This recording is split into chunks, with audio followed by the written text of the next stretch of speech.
estás? Mi nombre es Sebastián Ramírez, profesor de Circuitos Lineales 1 de la Universidad de Costa Rica. El día de hoy vamos a estar viendo el tema de la ley de Ohm, que es la relación entre la tensión y la corriente de un resistor. Empezando desde el inicio, tenemos que la ley de Ohm va a estar dada como una relación de proporcionalidad entre la corriente y la tensión de un resistor eléctrico. En este caso, la variable de proporcionalidad es igual a la resistencia de este componente, donde vamos a tener que la tensión de la resistencia va a ser igual a esta misma multiplicada por la corriente que pasa a lo largo de los terminales de esta resistencia. Ahora, ¿qué es la resistencia? Bueno, la resistencia la definimos como la propiedad física de un objeto para impedir o limitar el paso de corriente eléctrica. Para componentes lineales, que son el enfoque del curso, vamos a tener que la resistencia va a ser igual a ρ, que representa la resistividad del material, multiplicada por L, que es la longitud, dividido entre A, que es el área transversal de este objeto. La resistencia la vamos a medir en esta unidad que se llama el ohm y que representamos con un símbolo de omega mayúscula. Por otro lado, si la resistencia es la propiedad para impedir o limitar el paso de corriente, la conductancia es la propiedad que permite el paso de corriente y la estamos definiendo como el inverso de la resistencia. La conductancia la vamos a estar midiendo en Siemens y que representamos con el símbolo S mayúscula.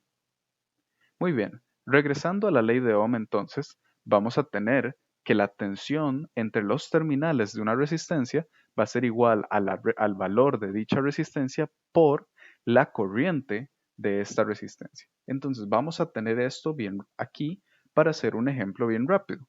Si tuviéramos una fuente de tensión, la cual vamos a conectar aquí a una resistencia dentro de nuestro circuito eléctrico, si sabemos que nuestra resistencia es de 10 ohms, pero por otro lado, nuestra tensión de la batería es igual a 5 ohms, entonces, fácil, podríamos determinar cuál es la corriente de nuestro circuito, ya que la corriente podemos obtenerla mediante la ley de Ohm. La corriente en este caso, vamos a sacarla, va a ser igual a I V dividido entre R. Y al hacer esta división, vamos a tener que esto es igual a 5 dividido entre 10, lo cual es lo mismo que decir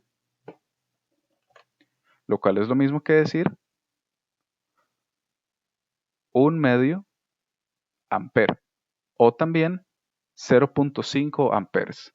Entonces vamos a notar a lo largo del curso que la ley de Ohm, al igual que las leyes de Kirchhoff, van a ser de suma ayuda para el análisis de circuitos lineales, ya que con esto vamos a poder obtener para resistencias cuál es el valor de la tensión y cuál es el valor de la corriente que está pasando alrededor de esta resistencia.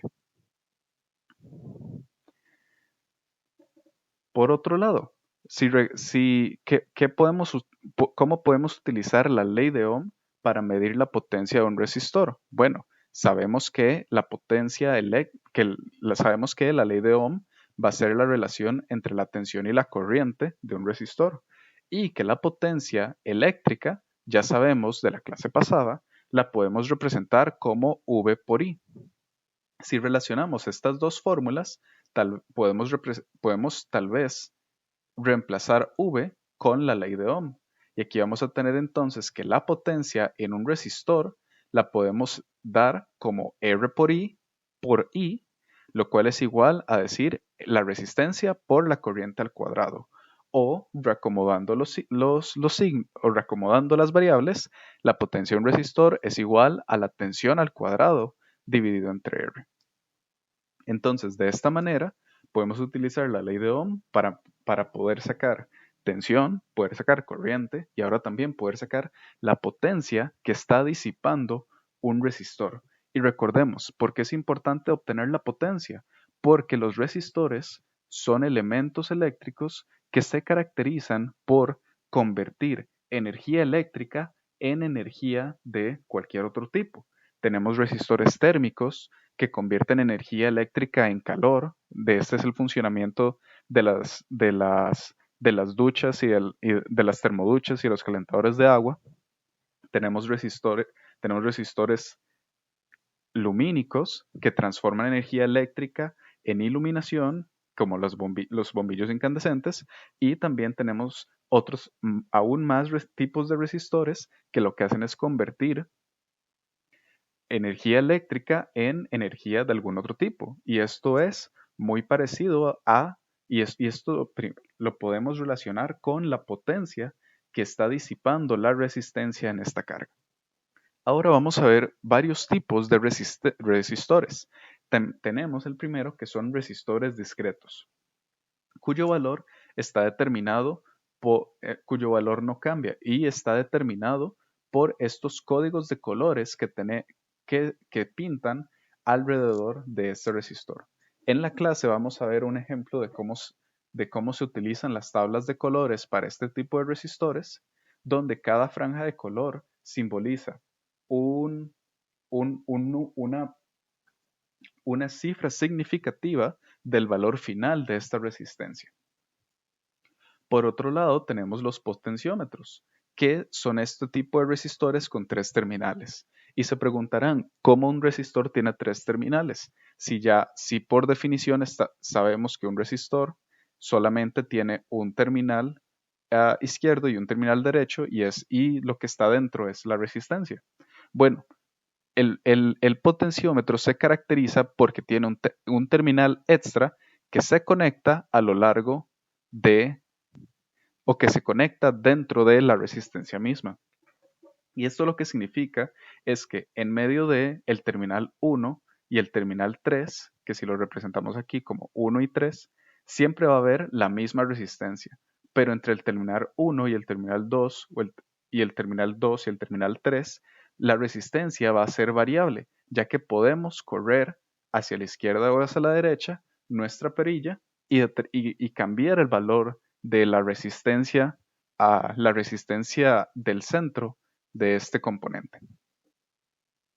Y finalmente, dentro de este repaso pequeño, tenemos los termistores, que son resistencias cuyo valor cambia en función de la temperatura del ambiente.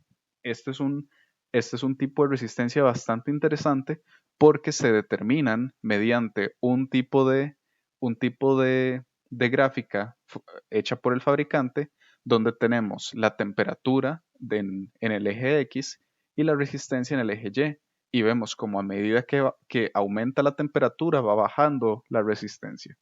Ahora, en el curso, donde nos vamos a enfocar más, van a ser las resistencias discretas y los potenciómetros, ya que son los más fáciles de analizar.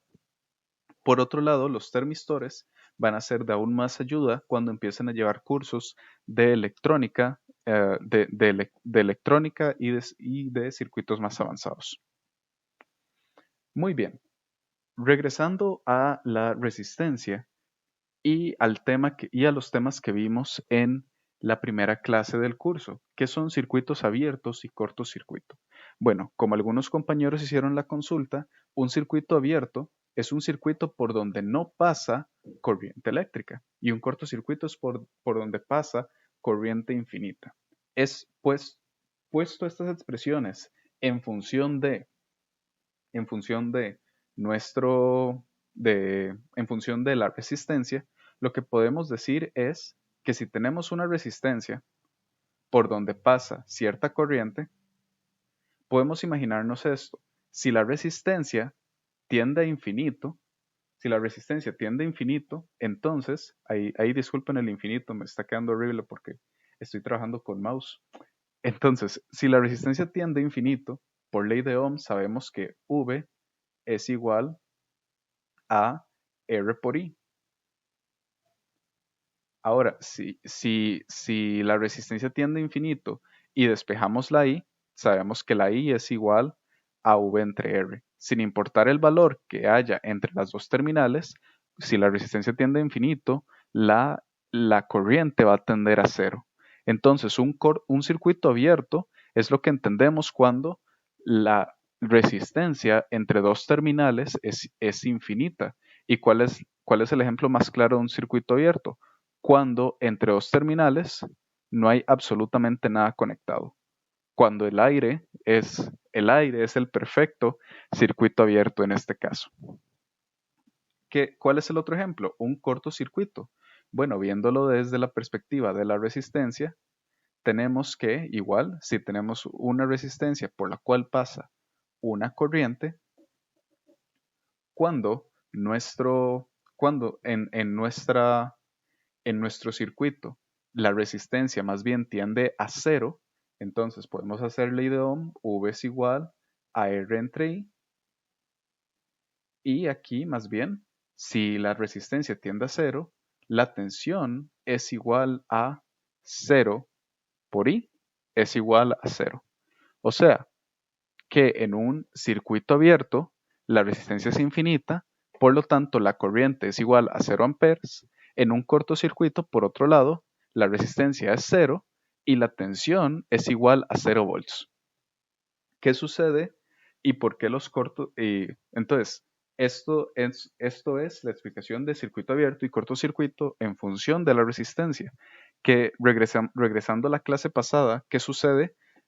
El por qué los cortocircuitos son sumamente peligrosos.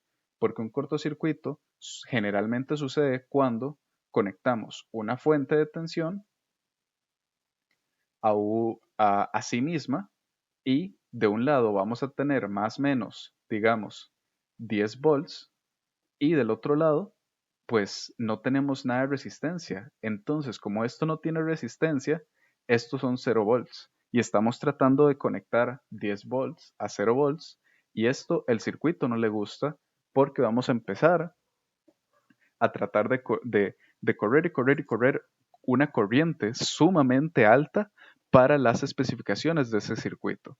Entonces, de ahí es donde sale que cuando una resistencia es cero y la conectamos a los terminales de una tensión, de una tensión diferente de cero, es ahí donde empieza el problema de los cortocircuitos y por qué los elementos eléctricos pueden llegar a quemarse o a dispararse en caso de que los conectemos de esta manera, por lo cual hay que tener mucho cuidado.